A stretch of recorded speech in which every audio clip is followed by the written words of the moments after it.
Do you also find it difficult to build up a meaningful relationship with your grandchildren at a distance? As a long distance aunt to a 2-year-old in Australia, I wanted to create a solution for the millions of family members who cannot be physically together all the time. This is why I created Peekabond, an app that helps you to connect with young children at a distance. The app works with the following 3 steps.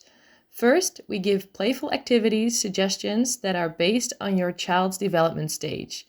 These suggestions are science-based and gamified. Secondly, you can create a private family circle. And finally, we'll let you send videos back and forth so you don't have to be live at the same time and save them in one spot for your grandchild to watch. We've got over 120 content suggestions. You can build a love bank for your grandchildren. And if you go to the Cool Grandpa website and look for the affiliate links, sign up for a newsletter with a lot of inspiring content, or you can try the app for free. I'm fired up for you guys to listen to this conversation with Josiah Fogle. Josiah has written 3 children's books, and he's using them in a very unique way to bridge his father's memory and introduce him to his children. So we're going to get into more of that in the episode, so hang on, we'll get to it. The other thing that we're going to have a fun time discussing is all the different publishing options we have for either writing a children's book, like what I'm doing, or writing nonfiction or fiction books, and then how we go about getting those out into the world, right? It's everything from being an ebook through Amazon for 99 cents to going down traditional publishing routes. So Josiah is an expert on all of these different processes, and he's going to help us have more information so as we're creating our own works, we have a good idea of what our different options are. I'm excited for you guys to learn more about Josiah's father, John, and his work. And you guys, like I said, I'm just fired up about this conversation, and I hope you guys enjoy it. And without further ado, let's jump into it.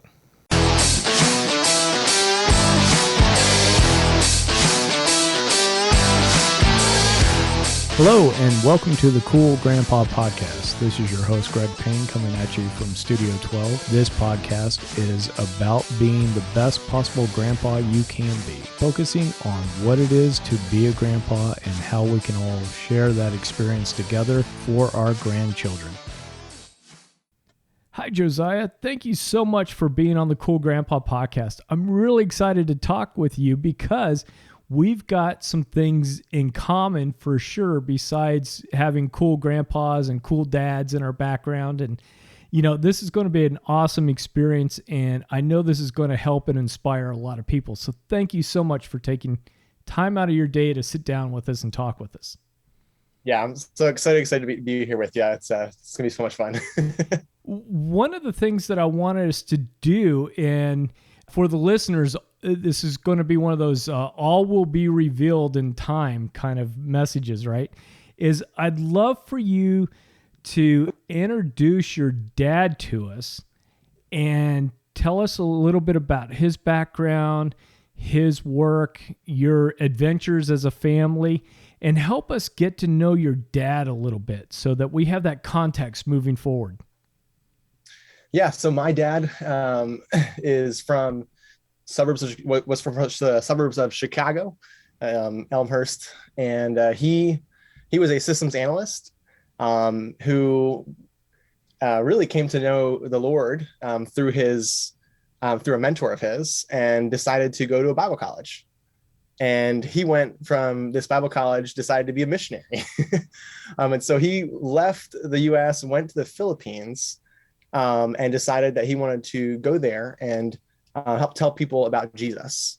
And that was sort of what he dedicated his life to, really. And so he spent over 40 years there, met my mom on a furlough back in the States. And they had 7 kids. I'm one of 7. And it was just really cool seeing my dad and his passion growing up. He was definitely a man who wanted to serve.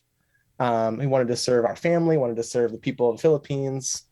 And he was one of those, he was one of those dads where sometimes we would just go out and do things, such as like the road needed new gravel on it so that it wasn't so bumpy.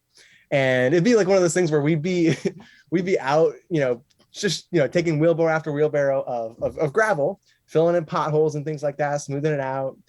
And it'd be getting dark. And in the Philippines, like around 6:30, pretty consistently throughout the whole year, because we're close to the equator, the sun goes down and it starts getting dark.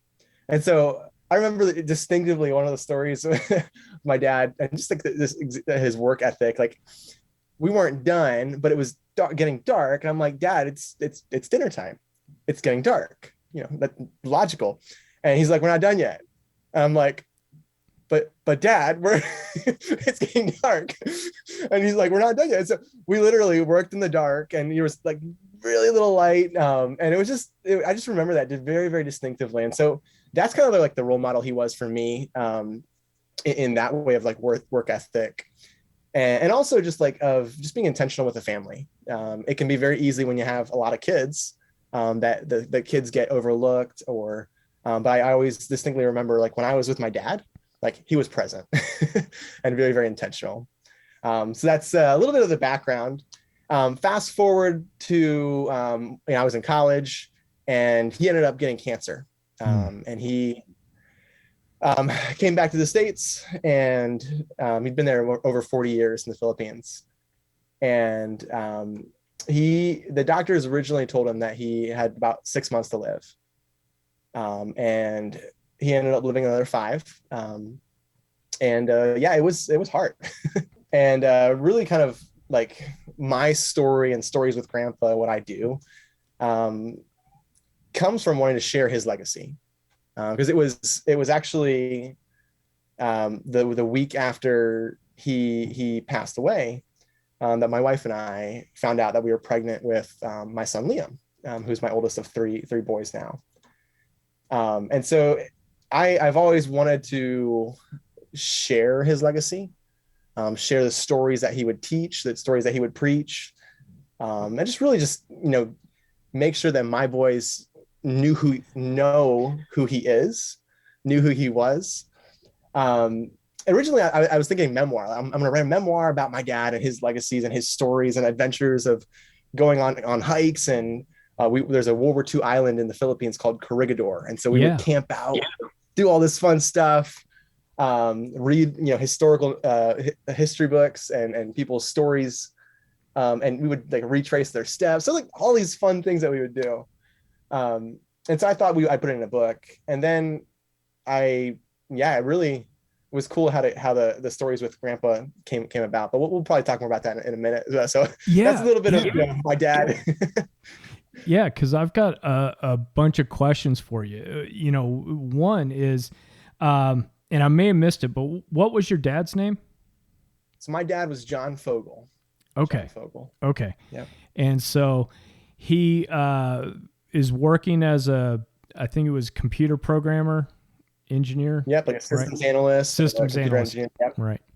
And so he ends up being introduced to Christ through a mentor of his. He goes to Bible school, right? Was his intention, was he going to be a pastor, and was thinking he was just going to be kind of stateside, or, be an assistant somewhere, or did he do you know if he had in his mind, like, no, I'm going off to Africa or Philippines or, somewhere? So yeah, I distinctly remember him telling this story of, just how he, that whole thing happened. And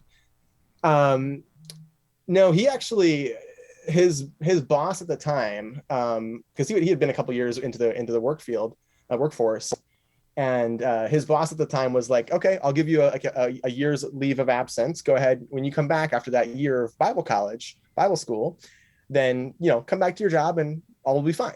And so he was like, oh, cool, this is awesome. And then little did he know that year would change his life. Sure. And it was, I remember he was talking about, he was in a room, and there was the guy speaking at the front, and he was talking about missions. And it was one of those moments I remember my dad saying, like, I felt like he was talking to me, He's like, the fields are plentiful, but the laborers are few. And my dad was like, they're sweating and feeling like the minister, the preacher was speaking right to him. And so it wasn't until like later on and going through that year that he really felt that call to missions. And then he was really praying between Israel, the Philippines, and I think there was one other place, but it ended up being the Philippines. And he was actually one of the founding people with the organization. It's called Word of Life, Okay. in the Philippines.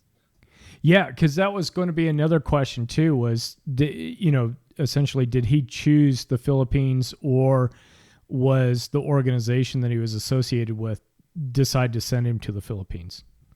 So Yeah, so it was something that I know that he put a lot of prayer into it, and I know there was a need. I think the founder of the Philippines, Word of Life Philippines, was back on furlough and was building a team because they were just starting, and this was like back in the early 70s. And so, like he literally was one of the very first people to join that team. And that's kind of my dad's legacy also. He's like that first follower, yeah, where he wasn't necessarily an entrepreneur. He wasn't starting things, but he was always there helping, grow what was already there, helping develop, helping, and the testimony to that is like the camp property. So they ended up building some like summer camps and a Bible college, and all of this started like in the middle of nowhere in the jungles of the Philippines. and now to this day, like there's two like beautiful locations that the Word of Life has in the Philippines.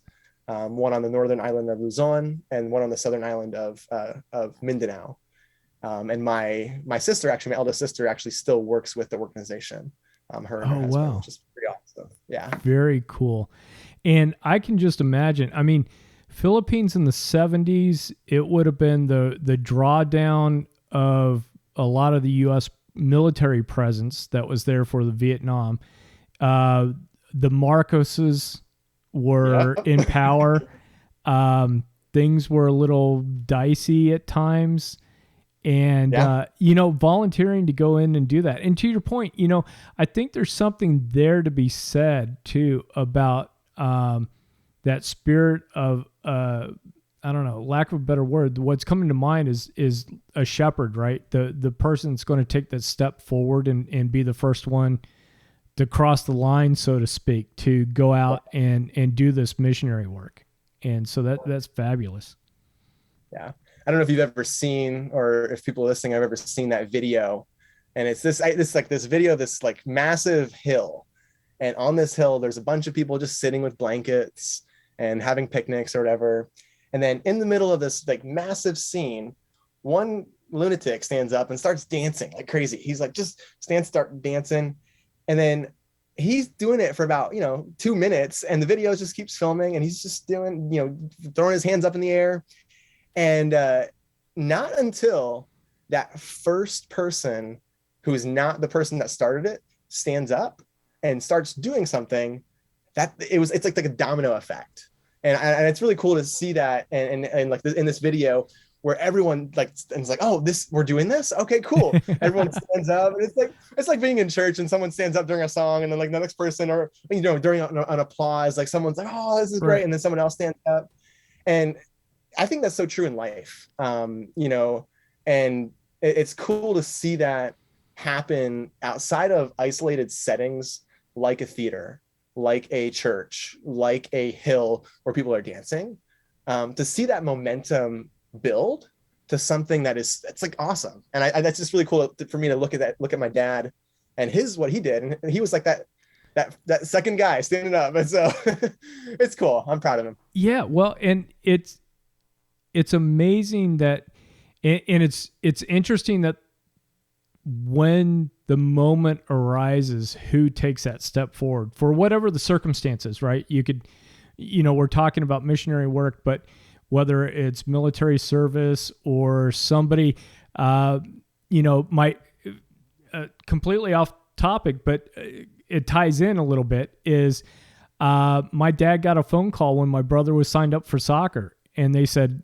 we don't have any soccer coaches. If you don't coach, your kid and 10 other kids or 12 other kids, whatever, they're not playing soccer. my dad knew nothing about soccer and was like, okay. I mean, my dad grew up baseball and reffing basketball a little bit. Knew nothing about it. But it's interesting. And I think, too, that also calls to us to be mindful of things that might be uncomfortable at first glance, to jump in and do it. And I think some of that mindset is going to play out as we continue our conversation. And so I want to pivot a little bit right now. And you had brought up this idea of, I think, sharing the story of your dad with your kids.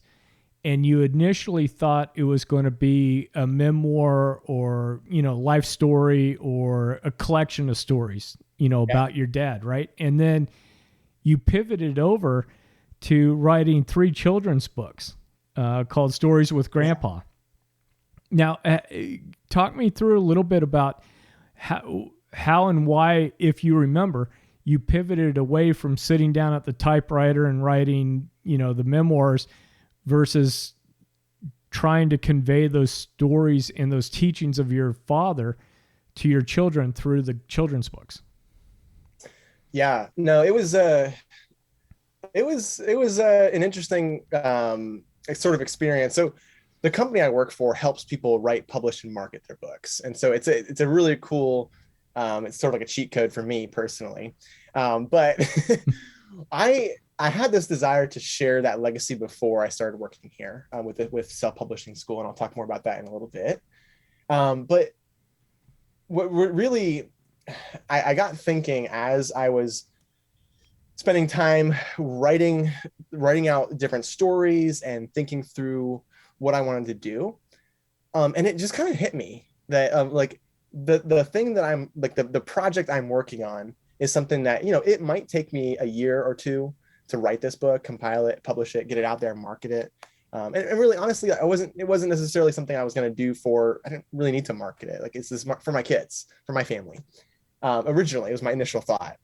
And so we actually have a children's book program within our company. And I was like, I have kids, I have a story. This would be really cool. And so my boys, they love to read. Like, it is not uncommon that you will find them throughout our house scattered with books, just sitting down reading. And so we love books. We love reading to them, and we love, it's before bed every time. And then it's not just the before bed reading. We read, throughout the day. So we just love books. And so I was like, wow, what if I do like these as kids books so that I can actually share stories like now and grow this with them. And so that's kind of like how my protagonist Buddy, which is kind of a illustration of my son Liam, and then Grandpa, who is my dad, they're not like direct, it's not supposed to be representing them exactly, but more of like developing characters like them. And so it's been really cool, like, just to be able to create that. And now, like, Liam and Caleb, my 2 oldest, like they come up to me at bedtime, or they come up to me later, like throughout the day, and are like, Daddy, can we read Buddy and Grandpa? Can we read Buddy and Grandpa? And it's just, there is no like better feeling than having them come up and say that, because it's like they're hearing stories that my dad used to tell me. They're hearing sermons that he preached. And so there's just like so much like power in that. And so it was a fun, initially it was like an aha moment of like, I'm going to do, instead of a memoir, I'm going to do a kid's book. And then it's crazy. My first kid's book, I actually wrote it, had it illustrated and published it within 54 days of like conception. It was a pretty wild, fast ride. I don't necessarily recommend it, but it's possible. Oh man. Since then, I've done a little bit of rebranding, and I've got the 2 other books now. But yeah, definitely an interesting concept of being able to get the story out sooner, but also speak to my target audience, which is kids.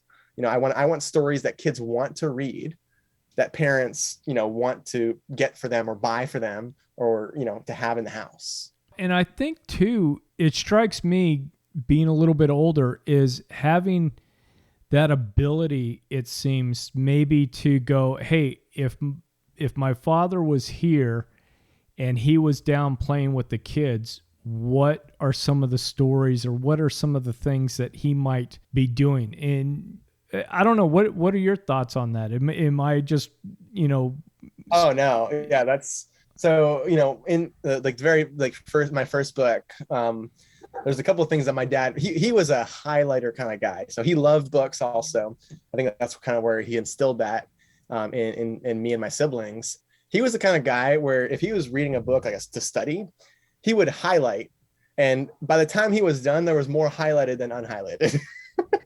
And so naturally there were highlighters everywhere, and so he would always, whether it was with me, my younger siblings, he would always put highlighters under his nose and push up his upper lip and hold it up there and do that.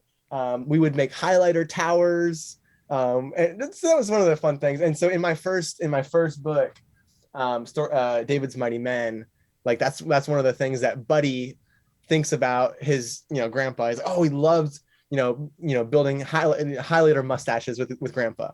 So just like adding those little things in to the story is just so much fun, because for someone reading it, they're like, oh, that's cool, that's weird, but for me it adds a layer, a depth that I can extrapolate on with Liam. I can extrapolate on with Caleb and be like, what's really cool with Caleb about this right here is this is actually what Grandpa John used to do.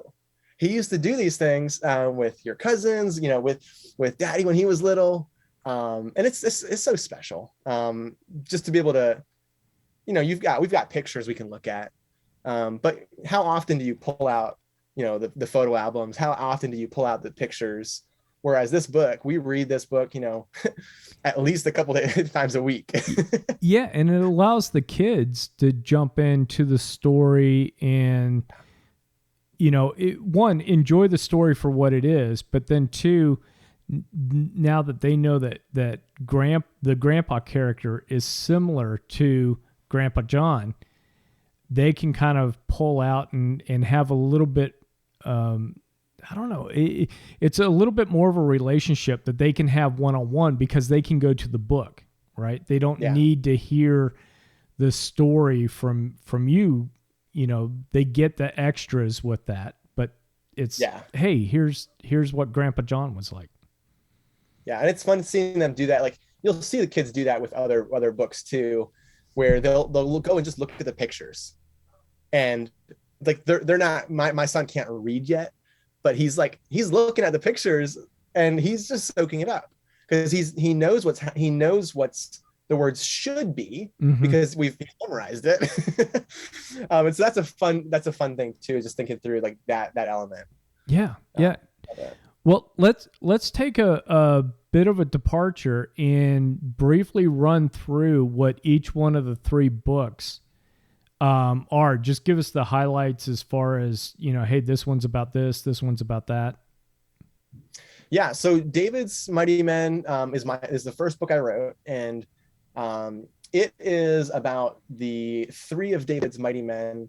And for those of you that don't know, it's from the Bible, and God gave David's men supernatural strength to do pretty wild things. And so the story highlights three of them and really helps Buddy deal with some things that he's going through in his life, like being kind to his brother, telling the truth, comforting his brother in the storm. And it kind of illustrates that we have if we have a relationship with Jesus, we have that similar strength, that similar power in us. And it manifests itself in a different way, but whether that's through being kind to our brother, comforting them in the storm, or being brave and doing the hard thing and telling the truth. So that's David's mighty men, learning lessons from them. And then the second one is called Small But Wise. And this is really taking a proverb that is in Proverbs. And it sort of talks about four small creatures. And what's cool about this is there's lessons that we can learn from each of those. And the Proverbs are a ton of fun. And this is one that my dad would share when we went to different churches about the ants, the locusts, the rock badger, or the hydrax, whatever the name is for that. And then the last one is the lizard, sometimes also the spider in different versions. And it talks about how they're special in these ways. And also there's lessons we can learn from them to apply it to our life. And so my goal with both of those books, and these are the first two in the actual stories, is not only share a story that my dad would tell, but also have applications for the kids to take away of like, oh yeah, I can be brave. Oh, I can tell the truth. Or specifically like perseverance, like we can learn from the lizard and Small But Wise. And then my third book is actually kind of selfishly made, in that one of the things that I want to teach my boys is how to be prayer warriors. And it's actually kind of a more of a journal where it walks through the Lord's Prayer, and how we can actually pray that with that model. Not necessarily the same words, but having understanding what's the purpose of each section of the Lord's Prayer, and then how to break that into, where a 2-year-old can understand, a 3-year-old can understand, a 4-year-old can understand. And then maybe write down their own things of how we can thank God, how we can be, praying for others and different ways like that. So it's more of a designed to be a 60-day, where you actually work and write in the book. So it's a little bit thicker. And it's a fun little thing that, we as a family are actually going through right now. And so that's kind of like why I say it's a little selfish in that way. But yeah, so those are the 3 books, and it's been a ton of fun. I actually work with a illustrator in the Philippines. That's a fun relationship too. It was very, very humbling. It's been a really, really good relationship. And she told me a couple of weeks ago or months ago, maybe a month ago, she had a nephew born. And during COVID, when I was doing these books, her dad lost his job, and it was just a really tough time for them. And we just got connected out of the blue. I reached out a couple of different illustrators and ended up deciding to go with Rosen, the lady I went with. And so she actually, through these illustrations, ended up supporting their family during a period of time, with the resources that, the payments I was given to her, which is really, really cool to be able to serve in that way. And I was humbled because she reached out after we finished the 3rd book and was like, hey, just wanted to let you know, really appreciate you. And my cousin, my cousin just named their son after you. And I'm like, wow. What? Wow. When does that ever happen? Yeah. And so I was like, whoa, so it was just a really cool, humbling experience of wow, this book is, I wrote these books for my boys, to share the legacy of my dad.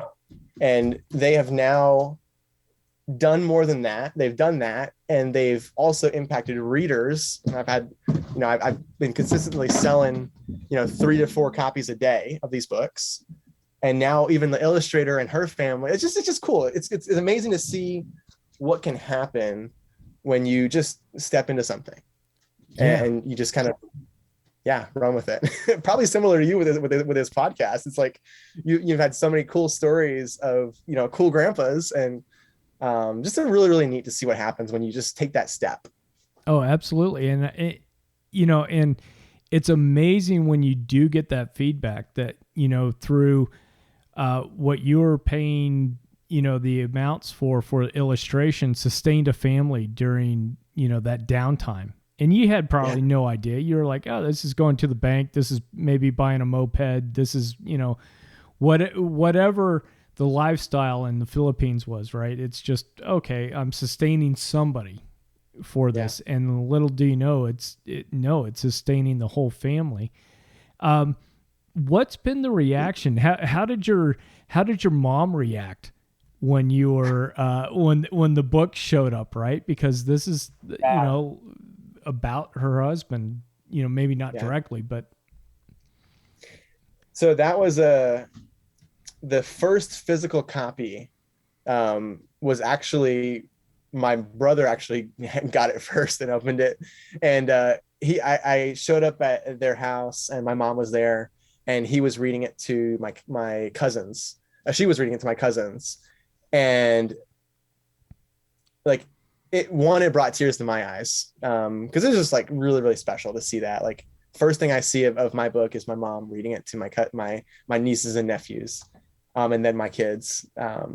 And I know for her it was really, really special. Like, because again, like these are not like one-off things that my dad would say. These are like things he would have these different sermons, like especially the small but wise one. Like, this is something that he would repeat at different churches as we would go back on furlough, raising support, and just sharing what was going on in the ministry. And so she has repeatedly brought up how special they are and how much of an impact. It's just really cool to be able to just remember him in that way, for these different stories. So it's been really special.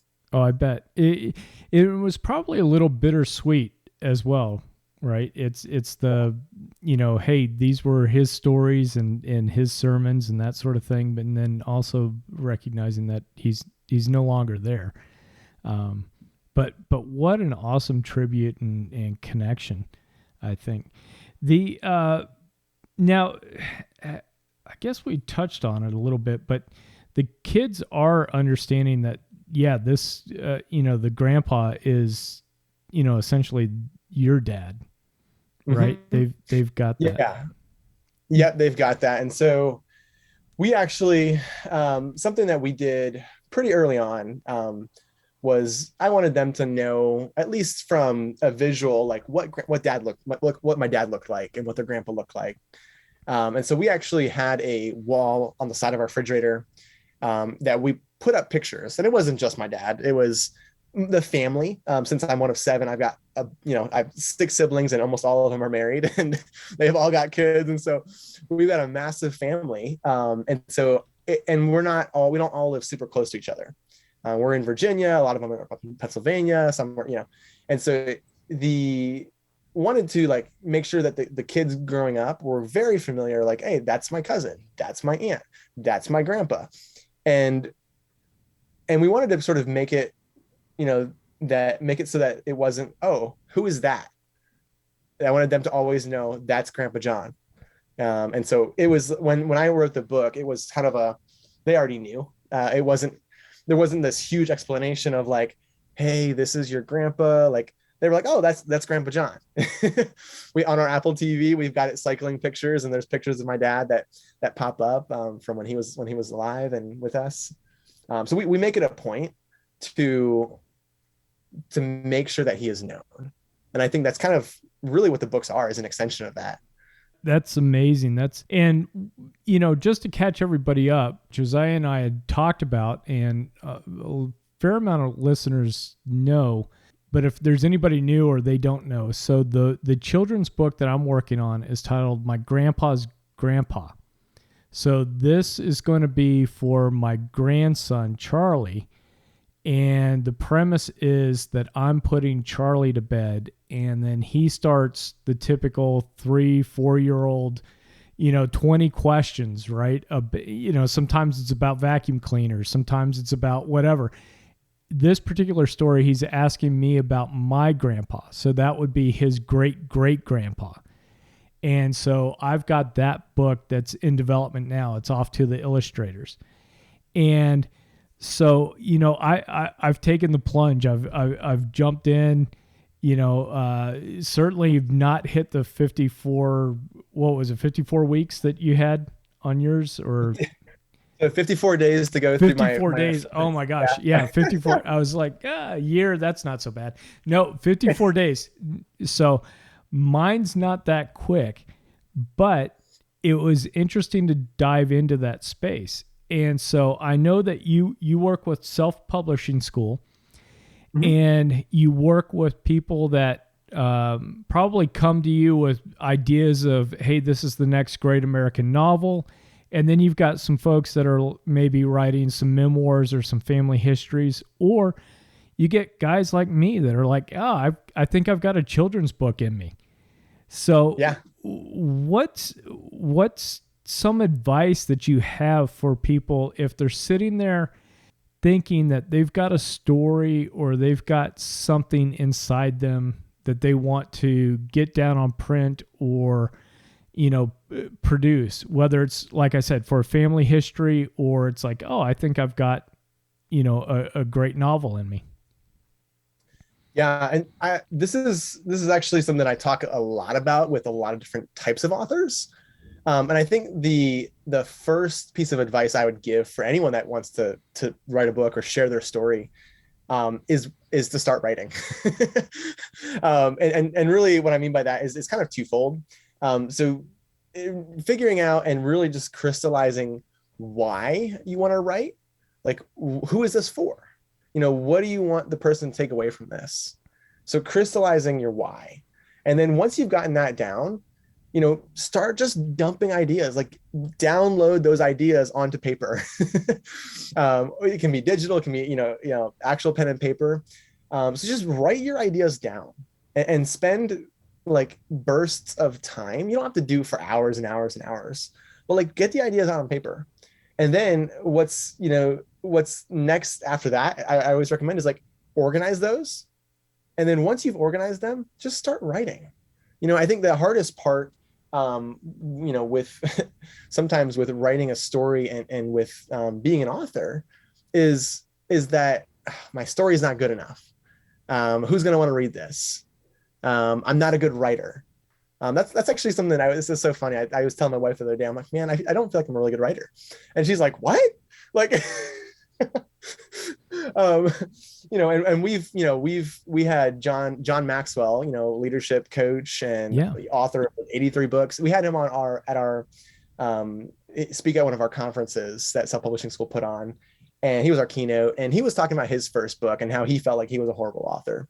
And, here now, like 60 years later and 83 books later and, a couple million, copies sold, like it's funny. And it's funny to look at that and just kind of see, it's a big lie. It's a big lie we tell ourselves, because even really good authors like John, even really good authors like anyone that you can think of as an author, whether it's children's book or a nonfiction or a fiction, they are one person in the group of people that are responsible for producing that. That's what editors are for. That's what formatters are for. And that's where I say, if you want to be an author, just write, get the stories out. Because the hardest part is, one, writing it, and then two, once you've gotten a story written and you've gotten a good flow, the second scariest part is actually sending it to an editor. Actually showing it to someone else and getting their actual feedback, and making progress on what's called a rough draft. And that's the single biggest thing that we've seen as a company. We've helped 6,000-7,000 authors through the process of writing, publishing, and marketing their books, and ranging from kids books all the way through business books, helping people grow their business, whether it's and then also like with fiction too. And so like getting that rough draft done is the single biggest thing that stops people. It's like that analysis paralysis, it's that procrastination. And so, yeah, I would say write, and don't believe the lies that you're telling yourself. Oh, that's huge, because even with the work that I did, my book's going to be like 32 pages with like 3 sentences on a page, right? And you go through there and you've got this, I don't know, you've got the angel and the devil on your shoulders, right? And the devil's telling you like, this isn't going to be Winnie the Pooh. This isn't going to be where the sidewalk ends. This isn't going to be wherever. You've got to have that angel that is a bit of a tough guy. Now, yeah. I'm old, so I'm thinking Telly Savalas, as my angel, right? And I'm thinking, you got to have that angel be able to quiet down that devil, because the thing is that we compare ourselves to, like you said, we're comparing ourselves as newbies, as people that may be writing for a completely different purpose and audience, with that 1% that made it, right? Oh, this isn't going to be Hemingway worthy, or this isn't going to be Steinbeck worthy, or this isn't going to be Tom Clancy worthy, whatever it is. Yeah. It's like, yeah, but their first book wasn't all that great. That's why they only teach us 1 or 2 of their books in university. is because the rest of them aren't worth necessarily spending a lot of time on. So, Oh, 100%. And I think that, yeah, it gets a great point of like, comparing yourself like apples to apples. Like you need to like, you can't just look at that. And that's actually one of the things. So kind of like, I'm going to digress a little bit, like with our fiction authors that we work with. So we have a lot of fiction students in our program. And that's one of the biggest things we teach them is, okay, who are you actually competing with? Because there are millions of people out there that read, like are avid readers, and they're reading 2, 3, 4, 5, 6 books a week kind of thing, like crazy people.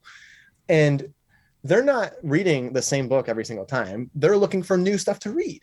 It's like, they're on that, like it's instead of Netflix, so these people go to their Kindle. These people go to they're reading, they're consuming.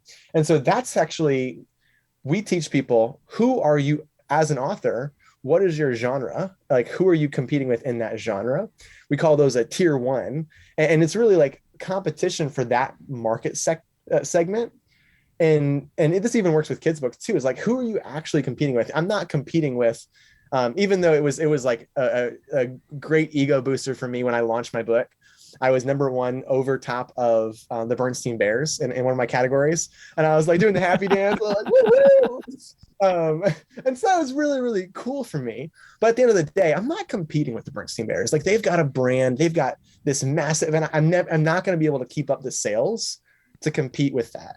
I would have to have a huge marketing team behind me. And so our authors, and we've got fiction authors that are 6-figure, they're making 6 figures off of their book sales and page reads. There's some authors that we work with that are making 7 figures off of their book, their fiction books. And so it's interesting, but the people that do it well, they've really dialed in who they're competing with. And I think it's important to remember as you think about, writing a book, and as you think about successfully marketing a book. But sorry, that was a huge digression. No, but it fit in perfect, because I think it's important for us to realize, like you said, the important thing is start wide, right? It's brainstorming, it's getting the ideas down. And if it's a family book, it's what stories are you wanting to tell? And are you wanting to capture what happened one summer, or are you looking to capture what happened over 30 years? And then, you funnel down and you edit and you edit. And I think too, the thing that, a lot of people, and you said, get nervous about is when you let somebody else read it and give it to an editor. Personally, I want an editor to bleed all over my pages and make it better. And what I mean by that is get the red ink out, right? Like there's no letter grade coming back on my manuscript. But it's going to be somebody that I paid that is looking to refine it even more and get it in better shape. And then it's a whole process, but each step of the way, I think, as we talked about, you've got to cross that line. You've got to be brave enough to go into something that's maybe uncomfortable, but you got to get back to your why, like you were talking about. Why are you doing this? And you've got to make sure that why is powerful enough to keep you motivated through it, because it's a process. No, it definitely is. It definitely is. And I think that's and one of the biggest things I always talk with people about is like, and this is kind of, why we exist as a company, like self-publishing school. It's like having someone that can guide you through that process, who's been there, done that. That's the whole reason our company exists, is to like literally to be that guide and walk people through the, how do you put together, like as you're writing your book, how do you put together a good story? And then how do you go through the process of publishing it? How do you go through the formatting? How do you put together a marketing strategy that allows you to have continual book sales? I was so funny. I mean, not funny. It was I guess humbling is the word, I guess. I was talking with a children's book author last week, and she published in a month, about around the same month. I published October of this last year, and for my first book, and I've done the 3 since then. And so it's been like 3 books in 7 months, or whatever. And she has the one book, and if you look at Amazon reviews, she's got like one review, and she sold 12 copies in the last 7-8 months. I don't say this to brag or anything, but I've consistently had over 120 copies sold per month over the last 70 months. And it just goes to show that, like, when you're learning from someone, like I'm learning from people who've been there, who are good at it. It's that who versus how. It's like, you don't, if you want to become a doctor, you don't just show up and do a surgery. No, you spend years in school and learning how to do it well. So that's kind of exactly what we do. Let's dive into self-publishing school and where it fits, because obviously you guys are not Random House and Penguin Press, Yep. and that. So where do you guys fit in with the book marketplace? Yeah, that's a great question, because I think for a lot of people listening, you're probably thinking, oh, self-publishing, that's you only do that if you really, really have to. It's actually the industry has really changed, with the rise of Kindle Direct Publishing, with Amazon. More than 70% of books that are sold are bought on Amazon. And you can actually publish your book through Amazon, through Ingram Spark, all these publishing, I guess, these distribution companies, where you are actually the author and you're maintaining 100% of the royalty and rights, and you are using their platform to distribute your book. And now when people used to say, oh, I'm self-published, it used to be, oh, okay, you weren't able to make it with the big people. But now it's like the majority of books that are published nowadays are self-published. And part of that is the rise of the self-publishing industry, but also the fact that publishers are also getting a little bit lazy, in that they understand, if they work with Michelle Obama, if they work with Donald Trump, they don't have to do any marketing. Right. They slap their name on the book and it sells like hotcakes. And so, for someone that's looking at a traditional publishing, one, who are you? Why are they going to be interested in you? And then a lot of times, this is something that a lot of people huge misconception. A lot of times people think, oh, if you get a publishing deal, they're going to pay you thousands of dollars to get your book published, for your book. And you make buku bucks up front. Yes, you may get a check, but it is an advance on sales that need to be realized. If the sales are never realized, if the sales never happen, in other words, you have to pay that money back. Yeah. It's basically a loan. Like, they're saying, we think you are going to sell this many copies. Here's your check. And so a lot of people, they go and they don't do any marketing, and they're sort of up a creek. A great example, I don't know if you're familiar with Dr. Henry Cloud. He's written Yes. Boundaries. He's written a bunch of other books, and great speaker. I love his books, and I love how he uses story and then teaches lesson. Like, he's got a really good model. He was on our podcast, the Self-Publishing School podcast, and he shared the story of his first book, and he went with a traditional publisher. And he told the story of how he had set up this massive event, the week or two after his launch of his book. And he was like super excited. This is his first book. He's going to do a huge conference, and it was going to be great. Lots of people there. They planned on like 200 people or 250 people. And him and his buddy were there. And the day of the event came, and there was like 6 people in the seats. Wow. And and he's like, yep, I learned that day that a publishing company does not do the marketing for you. I learned that day that you market your book, and you alone market your book. So yeah, I mean, and that was just a very eye-opening thing to hear too, because it's not all about a name. I mean, obviously back then Dr. Henry Cloud didn't have a huge name, but it does come back on the author to be the main one pushing the marketing. And that's, yeah. And so when it comes to self-publishing, traditional publishing, you're still going to have to do it. And then I guess the last part of that is when it comes to what we do with self-publishing school, we come alongside authors as opposed to just like taking things like where, there are some companies out there that we call them vanity presses or pseudo publishers, where you come in and they'll publish it for you, but it's like, it's their work. And you lose a little bit of the ownership, or you just split royalties significantly Sure. to where you're making literally pennies off the book, as opposed to, a couple dollars off your book. And so that's another route. But the approach that we have is we come alongside people. We teach them how to go through the process. We do some of it for you also. And then we also, the biggest part of what we do is the marketing, is helping people understand what the marketing looks like and how to put together a strategy that will allow you to have those continual sales. We talk about it like it's a Ferrari versus a Toyota Corolla.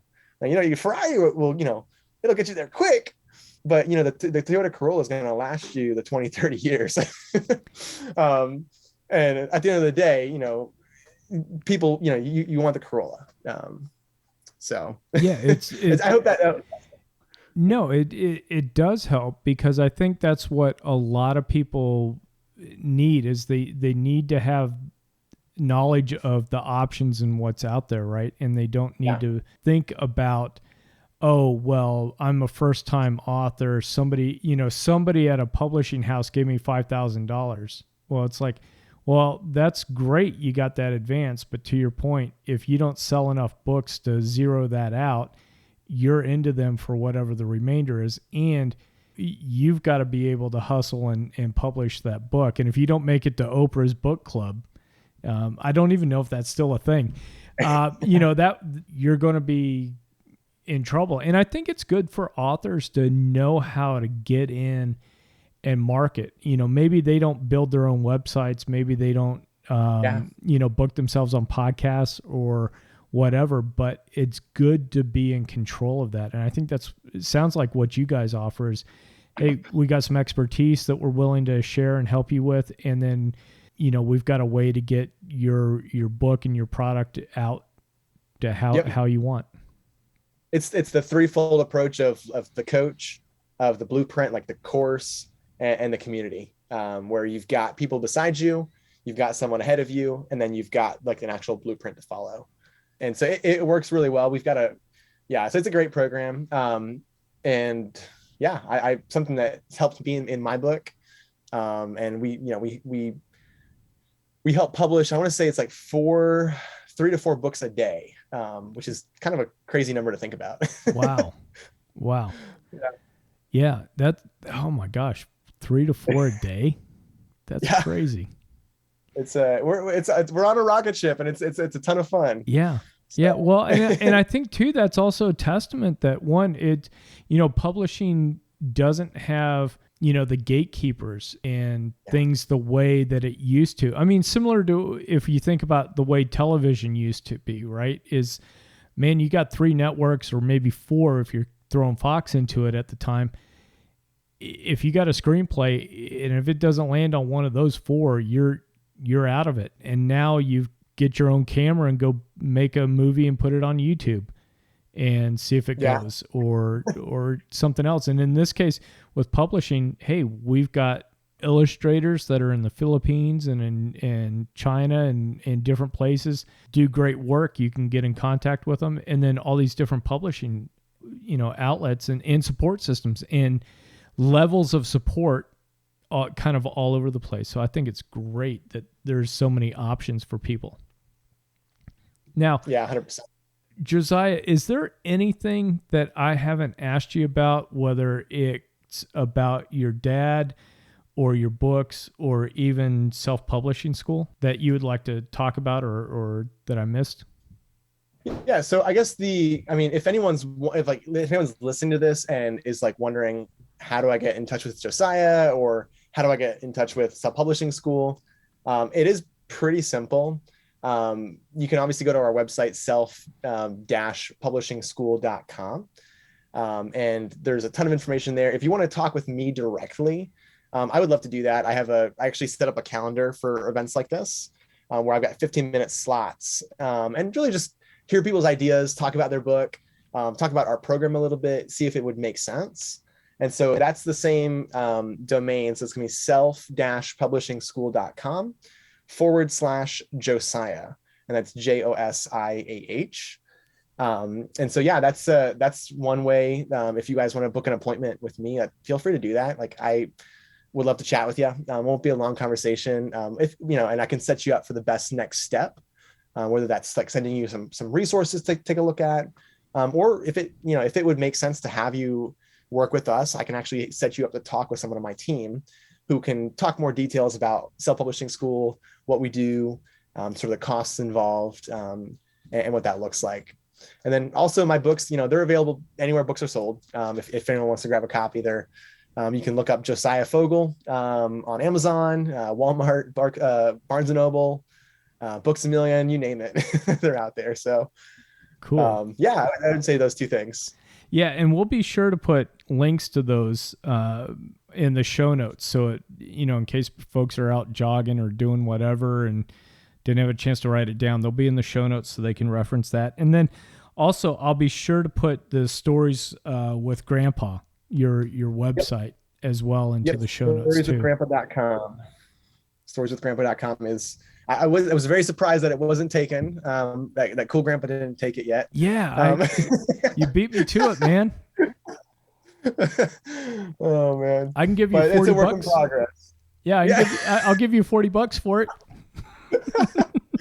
maybe I'll throw your logo on there and we'll call it even. Oh, there you go. There you go. But no, this has been so much fun. I'm excited for you, Greg, with your book. Like, and I hope that you reach out to me to be a resource to you as you get this going. And I'd love to see this be a #1 new release, #1 bestseller.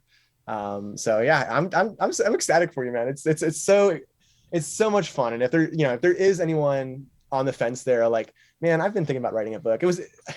I was telling Greg before we started this episode, I was talking with a guy this morning, a mentor of mine, and he shared with me that he was writing his memoir, his life story for his kids and his grandkids. And it's just, it's something that a lot of people think about, but very, very few people actually do.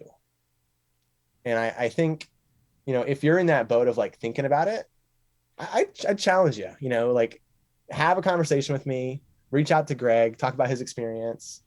Because you could be someone that changes someone's life with your book.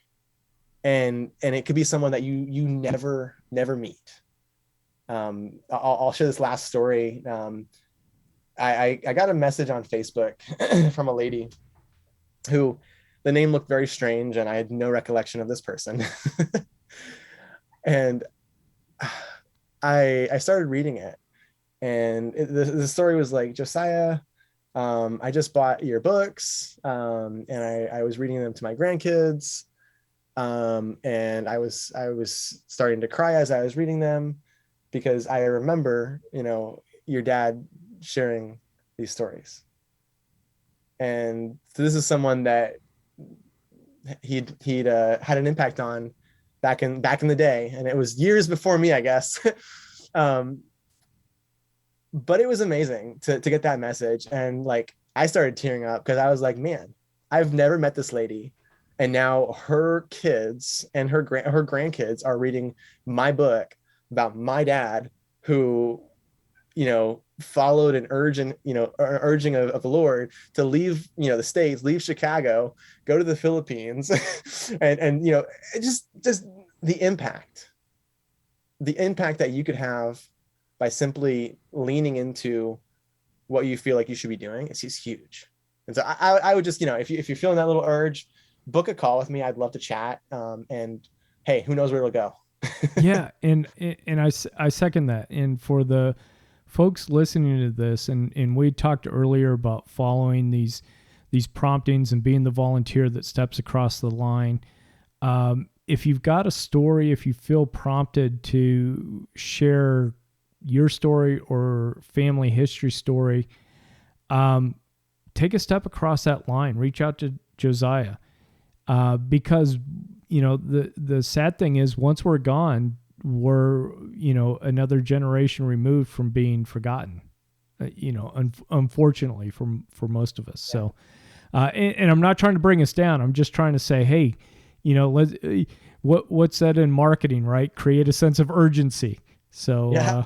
I'm just trying to create a little sense of urgency in the folks listening. So, well, Josiah, this has been a blast having you on the Cool Grandpa podcast, and I sure do appreciate you being on here and sharing your experience and your memories with your dad and everything you're doing with your books, as well as everything you're doing with self-publishing school. So thank you so much again for taking time out of your day to be with us. Thanks, Greg. Really appreciate the opportunity. What a great conversation. I really enjoyed this idea that Josiah came into about using children's book as a bridge to his father and his children so that they get to know him, not just the nuts and bolts of his life, but his philosophies, his teachings, his sermons that can help his children grow up with a great foundation for moving forward in this world. That's exciting to me and something really different. I'm doing something similar, but not quite the same. So I was really excited to hear about Josiah's journey, as well as learn more about the different publishing options that are available to us. So, what was your big takeaway from this conversation?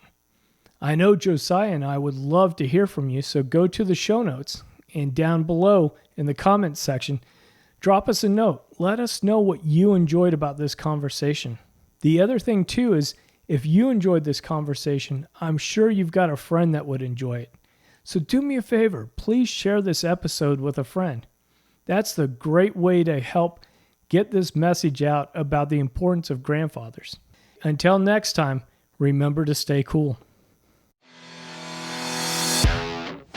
Thank you for listening to the Cool Grandpa Podcast. If you've enjoyed this episode, please do me a favor and share it with a friend. That's the best way you can help us to expand our community, as well as get the news out about how valuable grandpas are in the lives of those kids. If you'd like to leave me a comment or shoot me a potential topic for this podcast, please go to www.cool-grandpa.us. Look for the comments tab, fill it out, hit submit. It's as easy as that. Until next time, remember to stay cool.